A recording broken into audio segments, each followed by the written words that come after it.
లేని ఏంటండి నువ్వు చాలా తెలివిగలదాను అని చెప్పేసి ఫీల్ అవుతా ఉంటావు కదా. నిజమేగా, నేను చాలా తెలియగలుగుతానండి. ఆహా, 4 క్వశ్చన్లు వేస్తాను కానీ నేను టకా టకా అడుగుతాను, నువ్వు టపీ టపీ మన సమాధానం చెప్పు. సరే మీరు అడగండి, నేను టపీ టపీ మని చెబుతా గానీ. అబ్బో సర్లే గాని నీళ్ళన్నీ ఒక చోట చేరితే ఏమవుతుంది?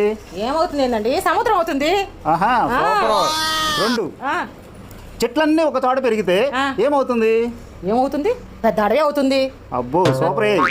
సరే బంధువులందరూ ఒకసారి చేరితే ఏమవుతుంది? పెద్ద పండగే అవుతుంది. సంతోషంగా కూడా ఉంటుందండి. సూపర్, బాగా చెప్పు. 4వ క్వశ్చన్ అడుగుతున్నాను, నీ తెలివేంటో ఇది నిరూపించుకోవే. అడగండి.